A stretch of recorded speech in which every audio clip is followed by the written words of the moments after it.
Bună tuturor! Astăzi o să vorbim despre ce are nevoie un pui mic de peluș în colivie, da, pentru când îl aduceți acasă de la pet shop sau dintr-o crescătorie sau pur și simplu vreți să-l separați de părinți.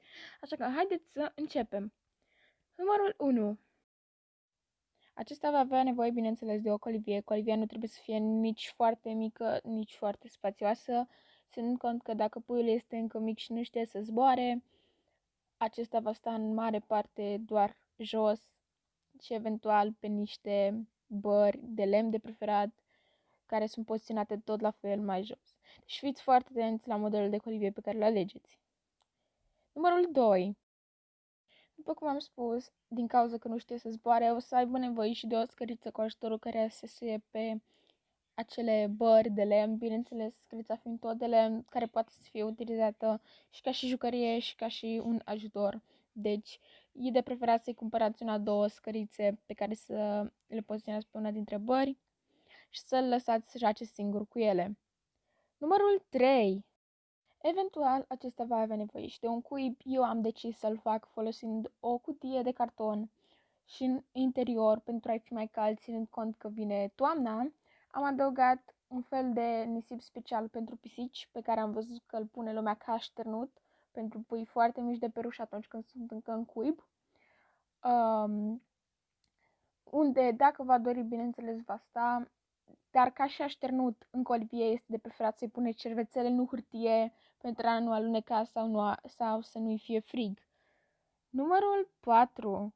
Acesta, bineînțeles, va avea nevoie și de o adăpătoare. Recomand acest tip de adăpătoare deoarece, din punctul meu de vedere, le este mai ușor puilor de peluș să bea din ea, care adăpătoarea va trebui, bineînțeles, să fie iarăși poziționată la o altitudine mică, undeva foarte jos în colivie, ca să îi fie foarte simplu pului de peluș să ajungă la aceasta.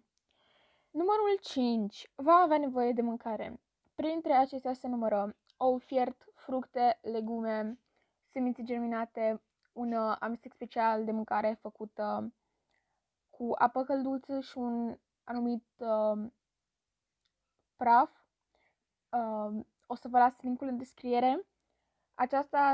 Praful respectiv, amestecat cu apă călduță, se servește tot cald, deoarece altfel puiul nu va mânca. Este foarte bine să-i obișnuiți de mici cu fructe, cu legume, puteți să-i dați pătrunjel și, bineînțeles, există anumite suplimente alimentare pentru pui mici sau nu numai, pe care le puteți găsi în pet shop. Puiul de peluș va avea nevoie de niște jucării distractive pentru a nu-l obișnui de mic cu oglinzile. Oglinzile sunt foarte nocive pentru orice peluș, nu numai pentru pui. În cazul în care aveți puiul de foarte puțin timp și încă nu s-a acomodat cu dumneavoastră, uite niște sfaturi.